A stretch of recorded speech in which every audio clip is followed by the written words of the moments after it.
अब इसका मान निकालना है, तो चूंकि अंक बहुत छोटे हैं तो उसमें उन्होंने प्रसार करने के लिए आपको सिखाया कि प्रसार कैसे किया जाता है। तो आप इसको 6 प्रकार से इसका प्रसार कर सकते हैं।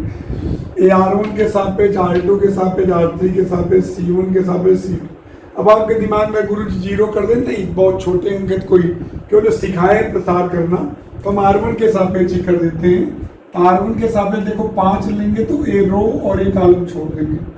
बेटा इसमें सारणिक और आव्यूह इतने ज़्यादा वीडियो हो गए हैं, अभी कुछ दिनों पहले 12th में मैंने एक बार इसको दोहराया था, तो बहुत सारे वीडियो यूट्यूब पे हैं, तो आप बहुत अच्छे से उसको देख सकते हो, पढ़ सकते हो। तो जब आप भी आपको समय मिले जरूर देखा करो। एक बार आपने देखा है तो इसका मतलब नहीं कि दूसरा बार आप ना देखिए। जो सार्थक चीज़ें हैं उन पर आपको जरूर एकाग्रता होनी चाहिए। 5 इससे गुजरने वाले रो और कॉलम को छोड़ दिए, तो 1 6 2 8, फिर ऋण 9, तो इससे गुजरने वाली रो और कॉलम को छोड़ दिए 4 6 7 8 और +3 4 1 7। अब तमाम बच्चे सोच रहे होंगे सेल्फ प्रॉपर्टी इसमें क्यों नहीं लगाए, क्योंकि इतना बड़ा मल्टीप्लाई नहीं था कि जिससे हम जो है कैलकुलेशन में हमको प्रॉब्लम होती, तो इसलिए सिंपली जो है हमने इसका प्रसार कर दिया। 5 8 - 6 दूनी 12, 8 चौक 32 - 7 6 42, 4 दूनी 8 - 7, 8 में 12 गया ऋण 4, ऋण 20 हो गया, 32 42 गया ऋण 10 10 90 हो गया, 8 में 7 गया 1 3 हो गया, -20 73 कर डालिए। आप प्रसार करना तृतीय स्तंभ मतलब तृतीय मतलब थर्ड कॉलम, स्तंभ मतलब कॉलम। ये तो है C3, तो C3 इसका चिन्ह देखो प्लस माइनस प्लस, 1 को लेंगे तो इससे गुजरने वाले रो और कॉलम को छोड़ेंगे 2 5 6 1, -4 करेंगे, इससे गुजरे रो और कॉलम को छोड़ेंगे 1 3 6 1 और +5 करेंगे तो 1 3 2 5। ध्यान दीजिए थर्ड कॉलम को लेना है, 1 लेंगे तो रो और कॉलम छोड़ेंगे 2 5 6 1, -4 लेंगे 1 3 6 1 +5 लेंगे 1 3 2 5, या 1 2 - 6 5 30 -4 1 - 18 और +5 5 - 6, 2 में 30 गया ऋण 28 आएगा, यहाँ 1 में से 18 गया ऋण 17 चौका 68 होगा, प्लस और 5 में 6 गया ऋण 5 68 - 33, 8 में 3 गया 5 और 6 में 3 गया 35।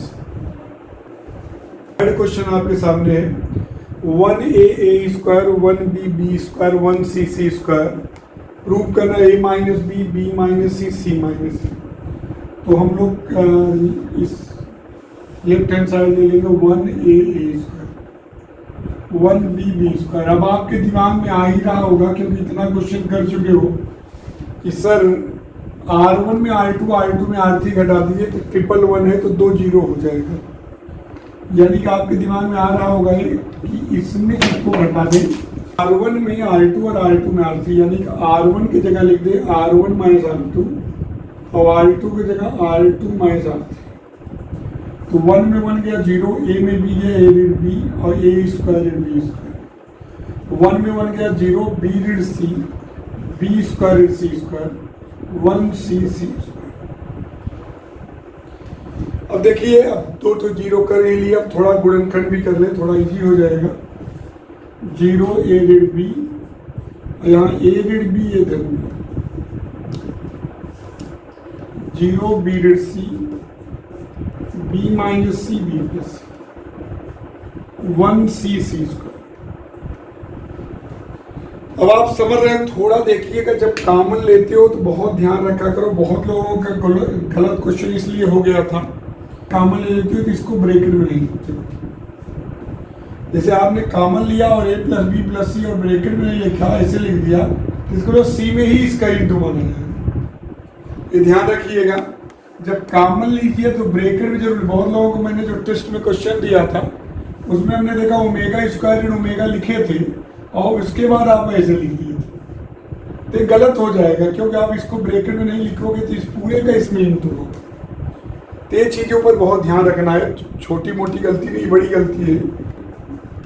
ए ऋण बी और इधर बी ऋण सी कॉमन लेंगे तो ब्रैकेट में जरूर लिखिए 0 1 ए प्लस बी,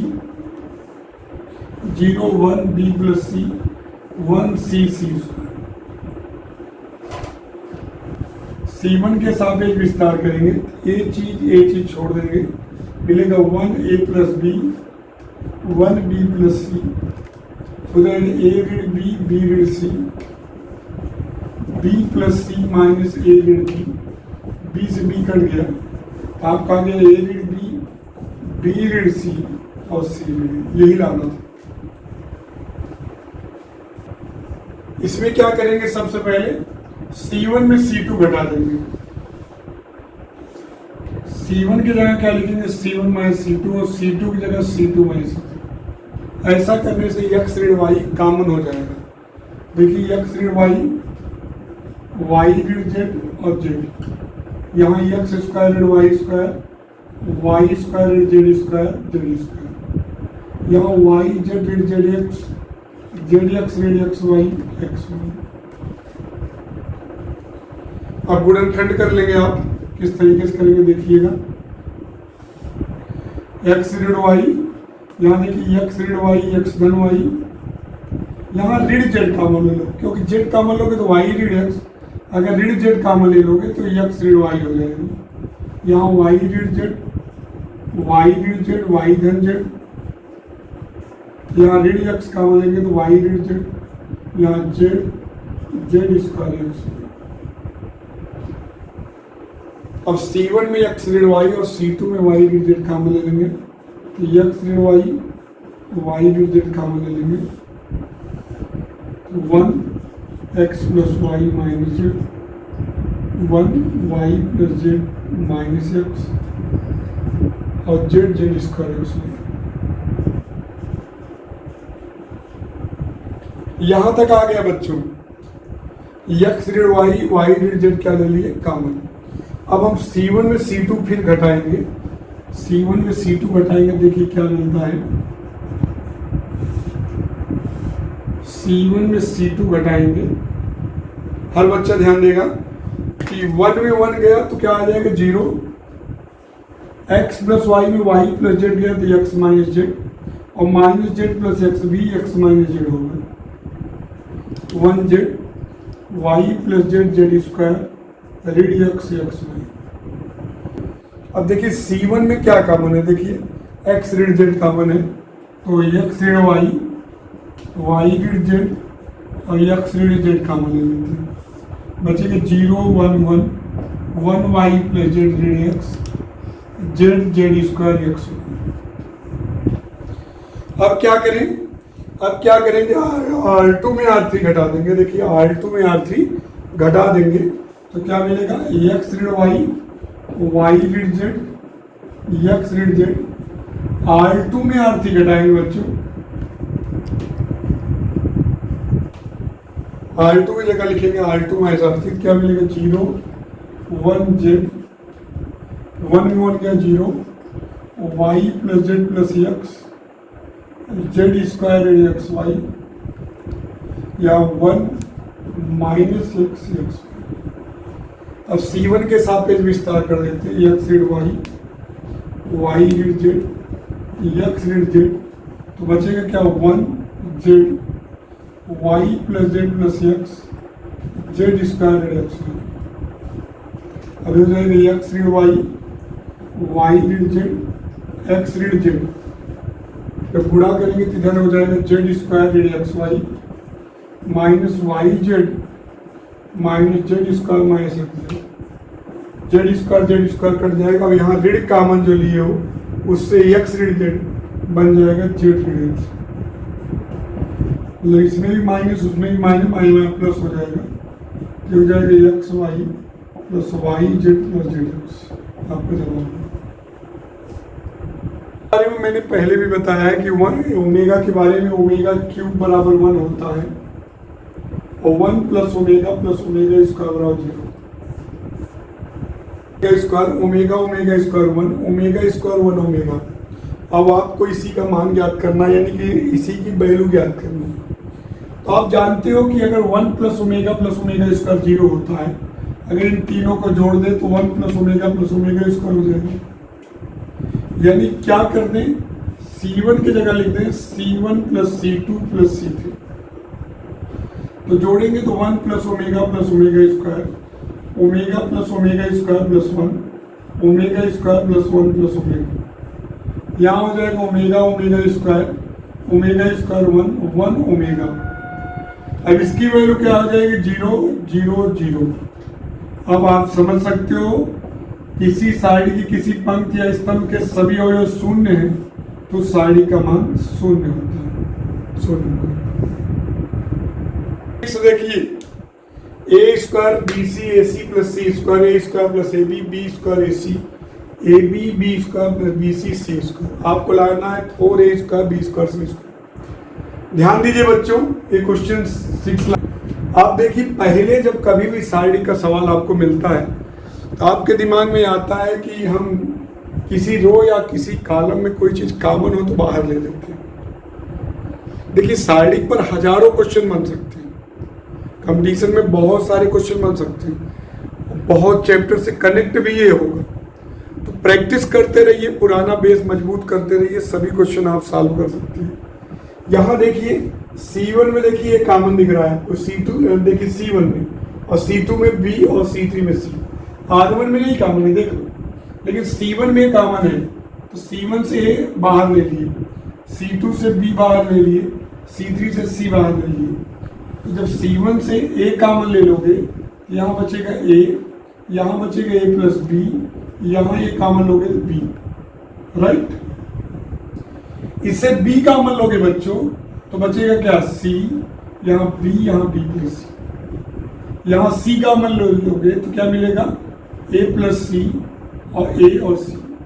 अभी मैंने ये सवाल आपका लगवाया था ये 4ABC के बराबर। अभी पिछले वीडियो में क्वेश्चन मैंने लगवाया था, तीन तरीके से लगवाई थी। सेम वही चीज यहाँ भी करनी है। आप देखिए इनको जोड़ोगे तो A प्लस C मिलेगा और इसको घटा दीजिए, यानी मतलब दिमाग अपना लगाइए कि हम कैसे कर सकते हैं जीरो। जैसे देखो इन दोनों को जोड़ो तो A प्लस C आएगा और इसको घटा दोगे तो क्या हो जाएगा जीरो। यानी कि आपको कई तरीके से मैंने सिखाया था उसमें। या आप देखिए R1 में R2 घटा दीजिए तो A ऋण A तो क्या मिलेगा ऋण B, R3 जोड़ दीजिए। तो आपके ऊपर है, अगर आप पिछला वीडियो देखेंगे तो उसमें 2-3 तरीके इसको लगवाएं, C1 plus C2 minus C3। इधर से भी कर सकते थे लेकिन करना पड़ेगा R1 minus R2 plus R3। तो C1 plus C2 minus C3 हमारे कल टेस्ट में भी ये क्वेश्चन दिए थे। तो A plus C minus A plus C, देखो इन दोनों को जोड़ो, A प्लस C में A प्लस C गया जीरो। अब A प्लस B में B जुड़ा A plus 2B, A plus 2B में ये गया तो 2B। बहुत ईजी है, इन दोनों को जोड़ो A प्लस C, इसमें से A प्लस C घटा जीरो, A प्लस B में B जोड़े A प्लस 2B में A घटा 2B। अब इधर देखिए B में B प्लस C जोड़ा 2B प्लस C में C घटा 2B।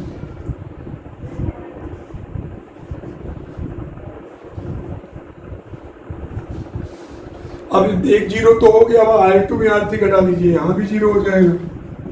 ABC R2 की जगह लिखिए R2 माइनस R3 तो 0C A plus C, 2B में 2B गया जीरो, B में B प्लस C गया माइनस C, A में C गया A minus C, 2B B plus C। R1 minus R2 plus R3 से भी कर सकते थे, R2 minus R1 R2 plus R3 से भी कर सकते थे, अलग अलग तरीके यूज कर सकते थे। अब हम किसके सापेक्ष विस्तार करते, C1 के सापेक्ष 2B बाहर हो जाएगा, 2B इंटू ABC। अब देखिए क्या आएगा C A plus C minus C A minus C, हो जाएगा 2AB स्क्वायर C, गुणा करेंगे तो AC minus C square, minus plus हो जाएगा प्लस AC और plus C square cancel, 2AB square C into 2AC, 4A square B square C square. एक बार एक क्वेश्चन एक प्रकार से कर चुके हो, यही काम लेने के बाद पुराना क्वेश्चन बन गया तो फिर से रिपीट हो गया, आपका प्रैक्टिस कर लीजिए। लगना हल कीजिए है, यानी कि सॉल्व करना है, यानी कि दोनों पक्षों को लेकर चलकर x की वैल्यू ज्ञात करनी है, यानी कि मूल ज्ञात करने हैं आपको x के, यानी कि x के वही मान ज्ञात करने हैं जो दिए गए समीकरण को संतुष्ट करें। तो ध्यान दीजिएगा, हर बच्चा ध्यान देगा, इसको हल करना है, करना वही प्रोसेस है, लेकिन x की वैल्यू ज्ञात करनी है। तो आप देखिए क्या करें, ऐसा दोनों पक्ष लेके हम चलेंगे।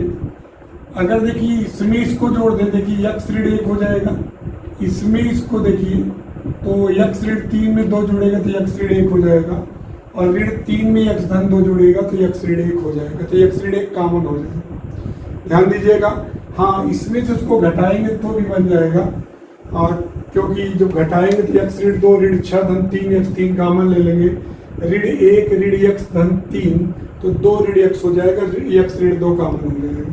तो आपकी मर्जी, आप C1 में C3 जोड़ दीजिए, C1 की जगह C1 प्लस C3 लिख दीजिए, x ऋण 1 हो जाएगा, 2 धन x ऋण 3 तो 2 में x ऋण 3 जोड़ेंगे तो x ऋण 1 हो जाएगा, ऋण 3 धन x धन 2 तो x ऋण 1 हो जाएगा, तो x ऋण 1 ऋण 6 ऋण 1 ऋण 3x x ऋण 3 और 2x x धन 2।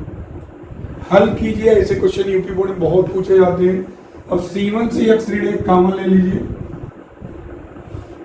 1 1 1 ऋण 6 ऋण 3x 2x और ऋण 1 ऋण 3x धन 2। जैसे आप समीकरण हल करते थे सेम वैसे ही। अब आप देखिए, अब R1 में R2 घटाएंगे और R2 में R3 घटाएंगे, क्योंकि दो जीरो करेंगे तो R1 में R2 घटाएंगे, अब R2 में R3 घटाएंगे, तो 1 में 1 गया 0, यहाँ ऋण 6 धन 3x हो गया, तो ऋण 6 धन 3x मतलब 3 ऋण 6 धन 3x 3x ऋण 6 3 कॉमन ले लेंगे, x ऋण 2 3x ऋण 2, यहाँ ऋण 1 ऋण x धन 3 ऋण x धन 2 ऋण कॉमन ले लेंगे, x ऋण 2। ठीक, अब इसमें इसको घटाएंगे, 1 में 1 गया 0, ऋण 3x ऋण 2x ऋण 5x और x ऋण 3 धन मतलब x ऋण 3 ऋण x ऋण 2 x कैंसिल ऋण 5, तो ये हो गया 1 2x प्लस 2। अब आपको कॉमन दिख रहा होगा R1 में x ऋण 2 का और R2 में 5 का, 5 बाहर ले लेते हैं, x ऋण 1 और x ऋण 2, तो बचेगा क्या 0 0 1, यहाँ 3 और ऋण x 2x और यहाँ ऋण 1 और x धन 2। ध्यान दीजिएगा, x ऋण 2 कॉमन लेंगे तो बचेगा 0 3 ऋण 1 और 5 कॉमन लेंगे 0 ऋण x ऋण 1। अब आप C1 के साथ जिसका विस्तार करेंगे 5x ऋण 1 x ऋण 2, तो C1 के साथ विस्तार ये चीज छोड़ देंगे तो ऋण 3 और ऋण x यही आएगा। ध्यान दीजिएगा, 3 ऋण 1 ऋण x ऋण 1 ये हो जाएगा 5 x ऋण 1 x ऋण 2 हो जाएगा ऋण 3 ऋण x, क्यों? क्योंकि ऋण ऋण धन हो जाएगा, एक ऋण और लगता है तो ऋण। अब 5 तो 0 हो नहीं सकता, ये 0 होगा, ये 0 ये 0, तो x की वैल्यू आपको आ गई 1 और 2 और -3, तो यही इसका हल हो गया, मूल हो गए 1 2 ऋण 3। b प्लस c का होल क्यूब लाना है, ध्यान रखिएगा। अगर C1 C2 C3 जोड़ो तो a ऋण b ऋण c plus 2b plus 2c, तो जब जोड़ेंगे बच्चों तो a ऋण b ऋण c में 2b 2c जोड़ेंगे तो a plus b plus c आ जाएगा, और इसको जोड़ेंगे इसमें भी आ जाएगा a plus b plus c, और इसमें तीनों जोड़ेंगे तो भी a plus b plus c। ध्यान दीजिए, C1 की जगह C1 plus C2 plus C3 करेंगे। अब यहाँ 2b 2c b ऋण c ऋण a 2c 2b c ऋण a ऋण b, अब a plus b plus c बाहर आ जाएगा, मिलेगा 1 1 1 2b 2c b ऋण c ऋण a 2c 2b c ऋण a ऋण b। हर बच्चा, अब R1 में R2 में R3 घटाओगे, इसको जान ही रहे हो आप, a plus b plus c। R1 में R2 घटाएंगे, R1 की जगह लिखेंगे R1 माइनस R2 R2 की जगह लिखेंगे R2 माइनस R3, 1 में 1 गया 0, 2B में B ऋण C ऋण A गया तो बचेगा B प्लस, बेटा जब घटाओगे तो ऋण B धन C धन A हो जाएगा, तो A plus B plus C, 2C में 2C 0, 1 में 1 गया 0, B ऋण C ऋण A ऋण 2B होगा तो ऋण A plus B plus C, क्योंकि B ऋण C ऋण A ऋण 2B होगा तो ऋण A ऋण B ऋण C ऋण कॉमन ले लिए, 2C में जब घटेगा तो A plus B plus C, 1 2B C minus A minus. अब क्या करेंगे, C1 के सापेक्ष विस्तार कर देंगे, कॉमन भी ले सकते हो लेकिन C1 के सापेक्ष विस्तार कर दिए, डायरेक्ट आ जाएगा A plus B plus C, 0 ऋण A plus B plus C, A plus B plus C, ये हो जाएगा A plus B plus C, यहाँ हो जाएगा A plus B plus C का होल स्क्वायर माइनस 0, आपका आ गया A plus B plus C का क्यूब। इस तरीके से 8वां क्वेश्चन आपका कंप्लीट हुआ। अब आपको